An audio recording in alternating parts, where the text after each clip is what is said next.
We've been sitting here for 35 minutes and messing around with our little toys here before we really finally started to get into this stuff.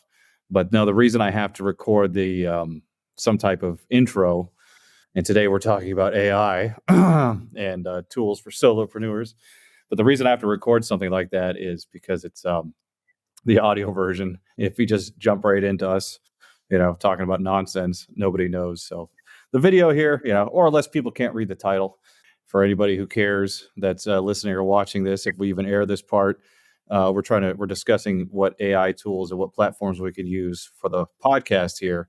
And instead of using iMovie, which I love everything Apple, and iMovie comes on the Mac. It's just, I'm kind of gotten to the point now where we've outgrown it.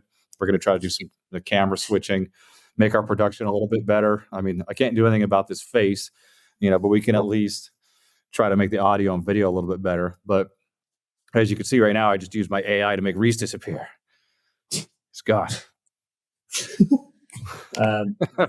amazing. It's like one of those David Blaine tricks. Like, oh, God. Oh. No, but I was checking out, so speaking of AI or like production platforms, so I was checking out Premiere Pro, which is made by Adobe, and then DaVinci, but I don't know who owns DaVinci, but either way, they're so close. But the thing is, because we're using Adobe Enhance for our voices, and we're going to use some of the Adobe products to put captions on and make our videos better, hopefully, at some point. I figured might as well stick with Adobe because I'll get the membership, which is like $20 a month, and everything's in one place. We don't have to keep, popping in and of all these other platforms. So, a lot of love to iMovie. It's been great. It just gets a little finicky trying to overlay things. And now we're doing the recording our voice and audio in each place and then uploading that. It's just too much. So the last couple of weeks, it's all we've been doing. So obviously AI is picking up at an exponential rate. I know that term gets overused, but over the last few months, we've all been getting into chat a little bit to help us with copywriting functions. It's still not good enough that I would package something that I'm doing, like a client project, for example, even giving it a lot of prompts. It's not good enough that I would just let it loose and then not go through it, because even if I give it good information and I'm like, this is the service, this is the product, and I lay out all the details, and then as of today or last week or whatever, now it can read the web, and I'll say, go to this website and read everything on this website, put together a marketing brief. It's still not up to my standards, and I'm not saying that those are high. I'm just, it's still a little cheesy in some places. I have to fix it, but it's gotten a lot better. The funny thing is I'll spend. I should actually pay attention to the timing, because I probably spend a fair amount just talking to the machine, saying, hey, can you fix this or fix that? So it's not foolproof. I don't know what's worse, actually writing it out and being creative and giving that part up, or now I'm just arguing with a robot all day on, you need to fix this or fix that. But it has gotten super useful. And as far as like marketing stuff goes, I mean, we talked about this before. Copywriting, then that goes for email. When I say copywriting, I mean email marketing, Facebook advertising, landing page, any type of content, any sales content.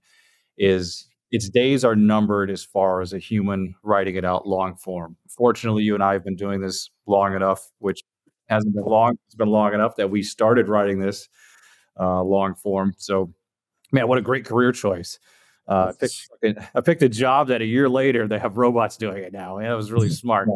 But yeah, but it's definitely getting better. It's getting faster. It's not up to the point now, like I said, where I would submit it for client work without going through it and spending a fair amount of time on it. However, it does save me a lot of time, because really what chat's doing now, and I use them as an example, is it just searches the internet and it aggregates everything.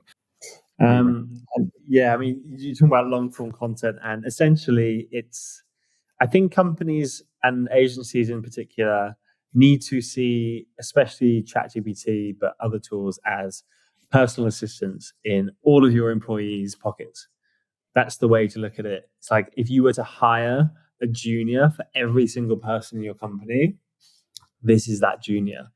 And that is one of the tricks of using the tool, is speak to it like it's a human, or type to it as if it were a human. And I think you talking about like going through things and like kind of arguing and fixing things. I think one of the issues a lot of people have had with it is just not knowing how to speak to it, and getting frustrated and not getting the results they want. And definitely learning that you have to treat it as if it was like a human, in the way you write out your prompts, which for anyone listening doesn't know what that means. It's essentially the requests you type into, if in the case of ChatGPT, it's the requests you type into it. But yeah, the output is not 100% yet. However, it's 100% good at getting a first draft done, you know? And if you think of the time it takes to get articles completed, to take one example, like if you create a prompt for a blog article that your brand or your agency would publish, and you iterate that prompt over time to refine it and get the output much better, you'll be very close to getting articles that need 5 to 10 minutes of editing. I think there's some resistance here too, where people are like, oh, I don't want to use that. It's not always accurate.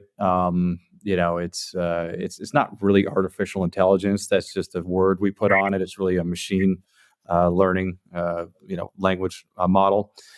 And I think if you look at it like, oh, this thing's coming from my job and I don't know how to use it, and it's going to spit out incorrect information, which sometimes it does. Really, all this is just an interface that aggregates everything on Google. So this is, if you started, like you said, if you start a draft for an article, this is just making your research faster, because you're probably going to go back and look for the tone and the brand and the information that whoever your client is, whoever you're writing for, you're going to go back and look through their older stuff anyway, and probably not copy and paste it, but you're going to take snippets from that so you can build the article. And then you're going to go to Google and research whatever the topic is. And this is just making that faster. This is taking those things, going around and looking through 10 pages of Google and like searching and going through links and articles and just putting it all in one place. This isn't like some weird robot somewhere that's giving you whatever information. And you have to remember too, like everything that comes out of ChatGPT, at least for now, it's pulling from things that human beings have been writing and putting on the internet for the last however many years that we've been doing that. So it's just pulling information from stuff that people wrote, and people are often wrong. So again, if you don't look at it as an adversary and you want to use it as a tool, it'll save you a ton of time. So in that regard, I know there's some resistance to it, but I found it to be very helpful. I mean, I use it almost my entire day now, even for just simple things. It saves me a ton of time. But like I was saying earlier, you can't just throw it in there and then have it come back. I mean, you can still look at it and tell what headlines were written by the AI. So it's not that great yet, but it's a first draft. It's a first draft approach, Right.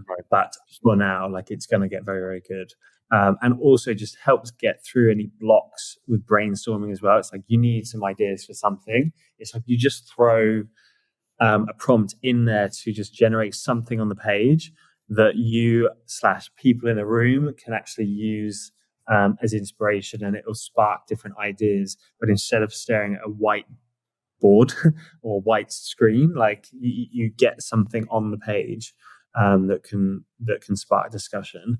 That's kind of ChatGPT. We're also looking at platforms across the kind of AI landscape. There's things like Adobe Firefly. So text, I guess we all kind of saw coming. What I think most people thought was much further away was video. Both in the sense of kind of people, like being able to video generate people, which we've seen some really incredible examples of, but also so Adobe Firefly is one example tool, and it's generating is it generating or sourcing the relevant B-roll for the kind? So like you're making a video, let's say for YouTube, and the theme of the video is surfing, and you live in, I might get this completely wrong, but Utah, which I'm guessing is a landlocked state. Oh, well, no, well, Michigan, but it's we have a lot of beaches there, but Utah is a city, is it? Utah is a state too, but it's Oh, it is. yeah, it's in the mountains. It's where people go skiing. So yeah, there's no water there. I mean, they have a couple lakes, I Right. think. Shout Sure. out to So anybody in Utah. Sorry, we don't know anybody from Utah, but yes, I'm sure it's yeah, a lovely state. fucking British guy talking about. Yeah, no, you're good. Yeah. Yeah. So you're doing a video on surfing, but you're not near a fucking beach. Like you don't have that content. You don't have a $3,000 video recorder. So you're making a video, and you're using Adobe Firefly to source. I think it's source, but at some point it will be generate as well to source relevant B-roll for that video. So you've completely removed the need to one, have the camera equipment in the first place, which is crazy. And two, even if you did have the camera equipment, to physically have to go to these locations and collect that B-roll. And I'm guessing at this point in time, it's similar to ChatGPT in the sense of the quality is probably good, but not amazing. But if we were already at this stage, it's obviously just a matter of time. Yeah, and I think it does a little bit of both. I think it does pull B-roll from web sources. I think it also does write some code and generate some of it or combine some of it. But you're right. I mean, like, okay, so to your example, we're trying to do a video about or some content about surfing or whatever. The people that are doing that the old-fashioned way, they're not going there. Some of them are going to film it, but some of them are just pulling B-roll off the internet anyway. So again, we're talking about something that's aggregating and bringing it in and making it cheaper until you get your hands on it. You're not, going through and paying sites for, all different types of content. So if you look at it in that way, it's just bringing everything you need to package whatever your content is. It's pulling it in and making that easier. And boy, there's nothing worse than staring at that blank page when you sit down to write or create something, no matter what it is. So even if you type in something stupid, even just to get the conversation going, you type in something dumb into chat or one of these other things, or if you're trying to come up with a piece of art or a graphic design, you get into something like Firefly, or as we'll mention here, Notion, that I use constantly. And now we're both using it for all of our business stuff and all this creative stuff here that, we're collaborating in there. I mean, it's just such a helpful thing. Instead of before you stare at that prompt and not get anything done, or you just get frustrated. Now it's like, draw me a picture of a fish or something, like, oh yeah, I'll make an article about whatever. So I think it helps the creative process. But there are some people I know that are still trying to resist a little bit. I just wanted to fact check the Firefly. So it's recommending B-roll clips for Final Cuts. It is doing it is using generative AI for images. And text as well. Cool. You mentioned Notion. There's two more. We obviously wanted to cover as many AI tools as possible, but let's mention Notion quickly, because essentially it's plugging into ChatGPT, but the idea or the kind of high level point here is that tools are integrating AI capabilities. So you've got like Notion is a project management tool, and kind of document storage as well. And that's incorporating ChatGPT. So you're opening a document and you can kind of use the AI to start that document in a certain way, and rewrite stuff, etc. The same kind of stuff you do with ChatGPT within tools. Like Google are also now doing this within email with Bard. So we're also going to see not just these independent AI tools, but the tools we commonly use every day are going to have this, like we had the fucking paperclip in Google, in Microsoft Word back in the day. Like that essence is now going to be in different tools, but it's going to be like an AI bot that can help us use those tools quickly and more effectively. Right. Yeah, it's not replacing your thoughts or really killing. I don't think it's killing a lot of creativity. I think that's everybody's worried about. Not yet, anyway. It just helps me, jog things, just so I get a start. But yeah, we use Notion quite a bit. I love it. Obviously, I've been in there too much lately, but I mean, it really is like a good place to. And if I get stuck on something, trying to come up with an outline or what you name it, you just type, "Hey, write me something," or "What are the facts on this?" or something like that. I mean, it's within the Notion pages. So it's within the documents as opposed to chat, which is a separate interface. So right now, what Chat GPT Plus is $20 a month, and the plugins are free. So that's a pretty low barrier right there. I mean, they could probably charge $100 a month, and people would still pay for it. So $20 a month, is a ridiculously low fee. So it's not like it's inaccessible to a lot of people. I don't know geographically. I don't know if there are any limits. I'm sure there are some places that it's blocked in. I haven't found any yet. But did you see the co-founder Sam Altman of OpenAI? And he was in Congress yesterday. He revealed that he's not getting a salary. They're paying for his health insurance, and I think that's it. Yeah, he doesn't have any equity in the company, so as the company grows, he won't be making any more money. So I he's obviously already wealthy, and I'm sure he'll benefit from this in a lot of ways. But yeah, so if the company all of a sudden is valued at $100 billion, he's got no stake, no equity in that. So, which is pretty crazy. He's playing the long game with Congress. He's smart, trying to get in and propose some regulatory things like some licensing. Just to kind of keep the industry a little bit in check. But again, with technology like this, even if the U.S. regulates certain things, other countries can make whatever they want and do whatever they want, so we can only regulate it so much. But now he seems like a pretty good guy, though. I mean, he seems like he cares. He's working with lawmakers to try to not let it get out of control, Yeah. The last thing on the platforms is search. So we're talking like search engines. We've got Bing, you've got Google. There's obviously the other smaller ones as well. But that's going to dramatically change in so many ways over the next probably 6 months and then 12 months, obviously. And the first thing is it's going to, like things like SEO are going to change. So if we're talking about marketing, like SEO is going to dramatically change. We talk about blog acquisition. Well, currently, if you're searching for longer tail keywords, or you're searching longer tail, which is like longer questions or longer search queries, as opposed to just like AI.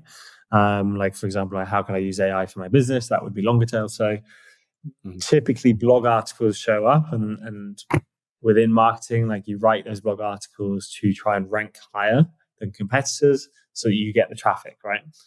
Well, with these generative AIs being incorporated into the search tools like Bard, and Bing are already doing it as well, like the response isn't going to be 10 articles at the top. It's going to be the AI response, which if you've seen like Google I/O, like the result is actually quite big. It takes up a lot of the screen space. So it's not necessarily that blogs disappear or blog articles disappear, but they get pushed down so far that is anyone going to go down to them? Probably in the beginning, but over time, as AI becomes more comfortable for people, they're just gonna read the AI response. Will brands be publishing blog articles for getting traffic through search engine, or will they be more brand led, so that if anyone hits their website from any other angle or from any other source, these blog articles just kind of exist for a conversion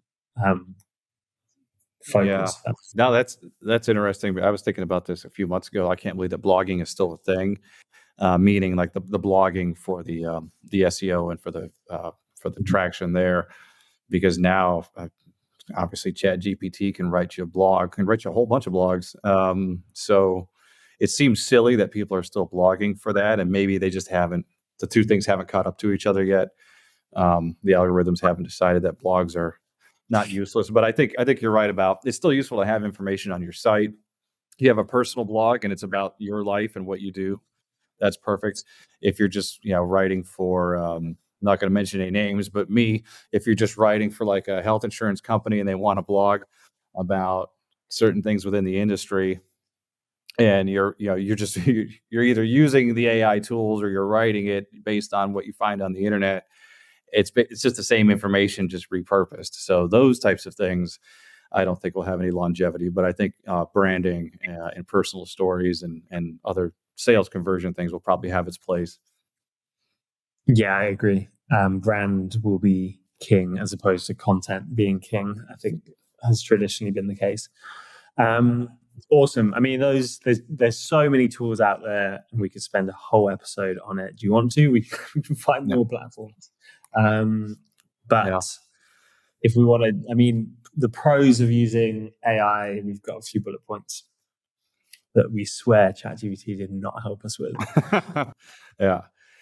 Yeah. Well, I touched on this already, the efficiency and cost savings. I mean, like I said, it's only $20 a month to get in. That's just for the platform, but just the efficiency of saving time. I mean, even if you sit down to write something and it saves you that first struggle of writer's block in the morning, we'll add that up over the course of a month. That's hours right there, or at least it would be for me. So in that, and just all the other time, the research time, again, doesn't need to be fact checked sometimes, but so does the shit you find on Google. Like there's not a lot of like information out there that doesn't need to be looked at.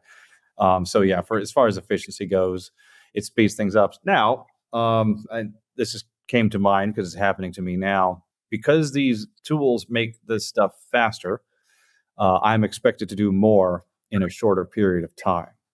So it does make my day more efficient.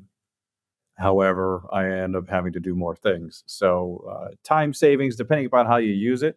Now, if you're just the type of person who's smart and takes on a project and you limit, like I'm only going to do one project per day or something like that, it'll save you some time. If you're an idiot like me and you're like, well, now I can do 4 of these in one day, then you're going to get screwed with time. And I think there's strategies to get around it. I mean, ultimately, there can always be a bit of a race to the bottom with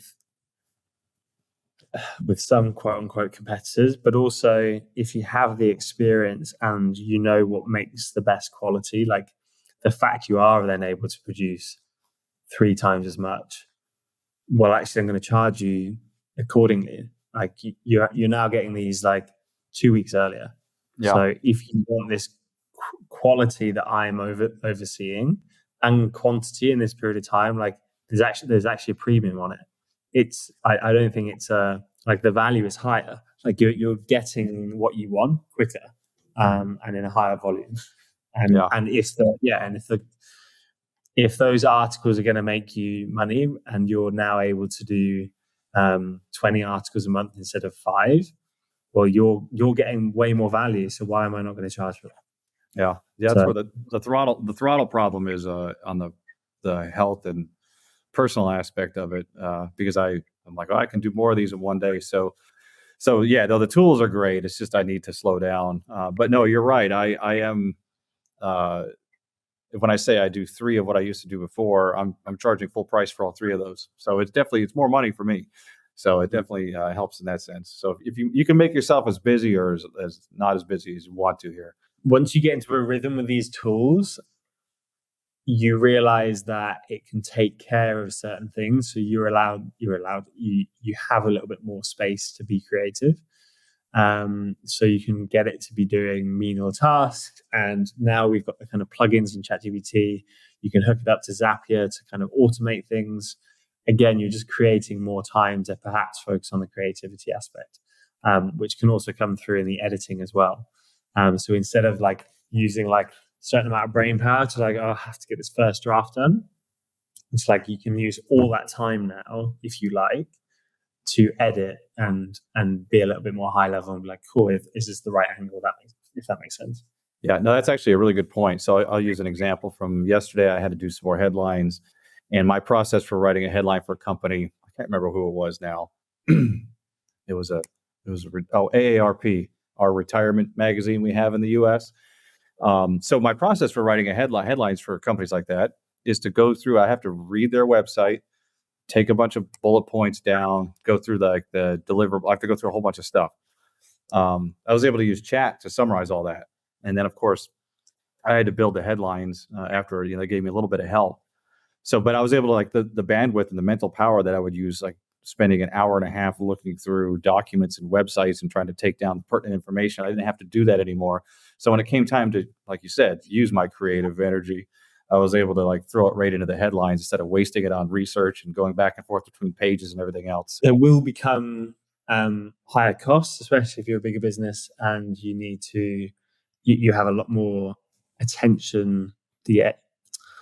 Especially if you're a business that has a lot of things, a lot of moving parts and a lot of aspects that AI can help with, there's probably going to be high costs there in terms of both probably tools and servers of people that are going to implement the stuff for you. And then there's the kind of, there is some technology, 100% technology necessary for some of the more technical, bespoke solutions a business might need. But if you're a freelancer, the cons are pretty low. Like the setup costs are pretty low. Like it's $20 a month, is it, for ChatGPT? I think Bard is free, isn't it? It's in beta, so it's free. Yeah. Okay. But it's like, I doubt it's going to be, because I believe these are mass market tools, not premium, that they're going to be pretty affordable. So if you are kind of a one-person business, freelancer, like there's pretty low cons on the cost side. Yeah. And I guess to expand on the cons, I guess the only con that I've seen, and we both kind of run into the last couple of days, is just trying to learn all the new stuff. So that's not necessarily, it's exciting. So it's not like a negative thing to have to do. But if I had to list like what's the biggest issue you have with all these changes, is just keeping up with the changes. So, and again, it's exciting and it's moving so fast. So, it's getting more and more awesome every day. But every morning I wake up, I'm like, oh my God, I got to learn 10 new things. So, now just for the basic marketing functions, for a copywriter or anything else, once you learn the prompts and once you get to an extent, and it's, you're in there using it every day. So you're getting better at prompting and getting better at, knowing what you need to ask it, and you can keep up with it pretty well. You and I are working on things about a little bit above and beyond that. I mean, so we're a little bit more in depth and trying to take in as much knowledge as we can, and that can be a little overwhelming. But again, I don't know if I would call it a con or not, but it's definitely been a challenge. Yeah, for sure. And ultimately, there's enough resources for someone to learn this stuff. Slash use the AI to help you. Like, what's the best way I can actually utilize you? If it's open to it. So examples that we use for AI in marketing, just from our personal standpoints, because we do run our own solo businesses, even though we're partnered up on some of this stuff here, we still have our own businesses that are very different functions. And like I've touched on a couple of times, I use it to get started on projects. My projects range from, well, I'll just tell you what I've been doing. Clients don't watch this anyway, and if they do, it'll be too late. But I've used it for sales funnels to get started on those. I use it for headlines all the time. I use it to help. I use Notion. I dropped in a press release I was doing last night. I was stuck on a paragraph, and again, I was tired. It was late. I dropped it in, and I used Notion just to rephrase the paragraph. These were still basically my words. It just helped me out a little bit instead of staring at it and getting a headache. So as far as a marketing and a copywriting standpoint, I still had to do all the work and put everything in there. And I just, reviewed it. And when something needs to be fixed, or just, it's just a stronger version of Grammarly or spell check. Is really just, it's a writing assistant. So for copywriting on all levels, to include, for example, there's Facebook ads I was doing for the Newark terminal in New Jersey, and I'm not good with emojis or hashtags. So I wrote the ad, and I said I need some popular hashtags for this. So it generated all that. So basically end to end, but it's all in the prompting. It's all the information you put in is directly related to the output. So in all forms, copywriting and marketing, whether it's an ad or a case study, it saves, like we mentioned earlier a couple of times, it saves all the research time and having to Google through and read just mountains of things. So in that sense, I know some people consider it probably cheating on certain things.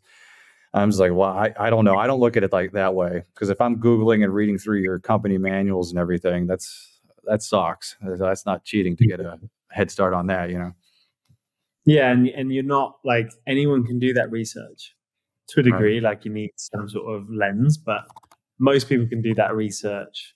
What you really want to be there for is the editing and the creativity and maybe the ideas as well, and what you think will work for that client slash audience. And even last night, the stuff I sent you last night that I was working on for my Twitter growth, Mm-hmm. I was thinking, like, why am I not just starting with the end user? Like, why don't I get ChatGPT to build out my personas? And every brand will have these, the people that they most want to speak to, for their content to resonate with the most. So I got it to create the personas. I gave it my story, and because the essence of what I'm doing on Twitter is speaking to my old self. So I described my old self to chat, and I said, this is literally my story. I'm creating a Twitter profile. The goal is to become some sort of content creator that inspires, educates, blah, blah, blah, all these things that I'd like to do for people. Build out 2 personas based on my previous experience, list their pains, their desires, their biases, things that resonate with them, etc. And it did it, and I showed you it, and like it was incredible. It was really, really accurate, and it was really compelling. And brands can do that. You can do that if you're a copywriter, if you're a marketer. Get it to build out very detailed personas because it's had access to the internet. So for the persona, I think it came up with was Nomadic Neil, which is quite funny. Yeah. Like there is a Nomadic Neil, kind of the research chat has done across the bank of data it has. It's found all the types of people like that have said anything on the internet, anything across the whole fucking internet, which I can't do all that research. Right. Certainly not in like 2 minutes, or I think it was 30 seconds, let's say. It would take me weeks to go through all of that data, and it's doing it straight away. And I think that's a very powerful starting point. Is who is your goal? Not even what is your goal. Who is your goal? You're a content creator. You want to speak to these kinds of people. Okay, get it to produce very detailed analyses of these personas. Create these personas, and then you're having it's a back and forth. It's a conversation. So ongoing, you're taking that persona information. It's like, okay, cool. Going back to the context, content creation, helping these people. What's the best strategy to post in terms of tweets? Like what kind of content will resonate with Nomadic Neil? Lost Luke was the other one. Right. What's the kind of you use it as a back and forth. Start with the kind of audience as the endpoint, and that works for content creators. It works for brands as well. You're a CBD brand selling CBD gummies for 20 to 30-year-olds. Get it to build out the persona. What do 20 to 30-year-olds what are their pains, what are their desires, etc. Like you can get that information very, very quickly. The kind of stuff you'd possibly even use a branding agency for, you can get it instantly. It's crazy. Yeah. And so in the pipeline of building content, like in your example there, the parts that are being automated, so to speak, with the AI and everything that are being cut out are the tedious parts in the beginning anyway. So the end creative stuff, you're still writing all that. You're still, tweaking that. So what we're talking about here is essentially just getting rid of all the crap in the beginning, the stuff we don't want to do anyway. Building the personas, doing the market research, researching previous blog posts, you name it. The end creative copy for whatever the platform or format is, we're still editing that. We still have to oversee that, even if it's 50% there when we're done. So we're just knocking out all the bullshit that people don't want to do on the front half anyway. Yeah. And I mean, the data analysis side is also extremely powerful, and you can kind of chunk this. So let's say you're an existing brand, you sell products, keep the CBD gummies example. And let's say you sell them on Amazon or you sell them on your own website and you've got thousands of reviews. Cool. Collect all those reviews, pump it into the AI and tell it, and ask it. And I mean, good reviews and bad reviews. Look at all the bad reviews. What are the top 3 things we need to do as a company to change this product and make it sell more? Because we have data, like our audiences are literally telling us what this product is missing or it's not doing well. And then of the stuff that it is doing really well, okay, what words are these people using to describe this favorably? Can we incorporate that into the website copy, into the email marketing copy? So like data analysis, also super important. And that's just for your brand. You could do that for a competitor. Go to your competitors' reviews and find out all the things they're doing really well. ChatGPT, I want you to compare our 5-star reviews with their 5-star reviews. What are all the things people say they love about their product and our product isn't hitting that? Yeah. Also, or all the bad reviews for that competitor saying, so we can now have a competitive edge and we can market to the kinds of people and also ask it, cool, I want you to look at this competitor, their website, their reviews, etc. Build me a persona that competitor is targeting.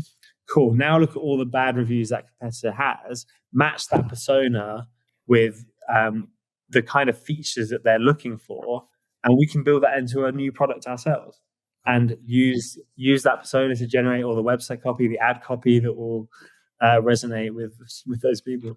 Like it's the kind of stuff you would want to do as a brand, but sitting through 3,000 testimonials on your own site plus 5 different competitors, it's crazy amount of work.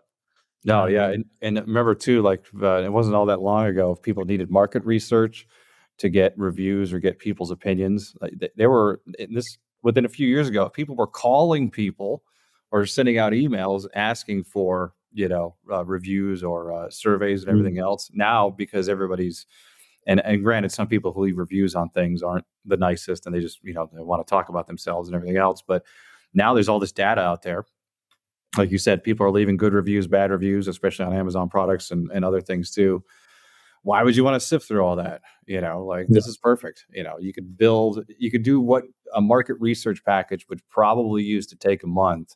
You could do in a day if you really had to. And you're not cheating or skipping any steps, like as far as like not getting the content. You're just not having to actually go into all these stupid things and read everything yourself. So it's crazy. As far as automations go, I don't use that many outside of Notion. I probably could stand to use more as for like my daily workflow stuff. I do have certain things that are repetitive.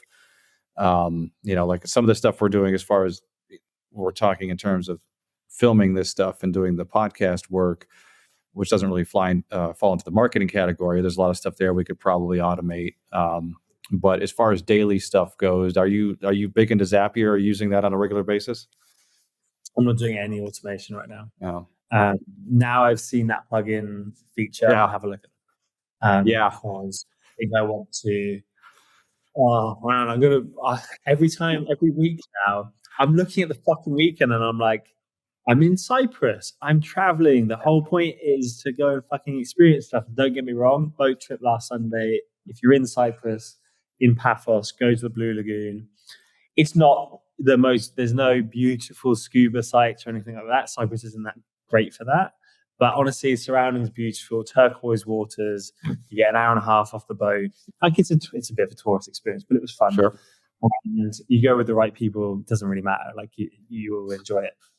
But I'm looking at the weekend, man. I'm like, I should be going to do this thing, but I want to fucking sit on this machine and just be like, and like, there's so much, and we're new, and I think also it's like we look back at our history and it's like, well, we weren't around when the first car came around. We weren't around when the Industrial Revolution came around.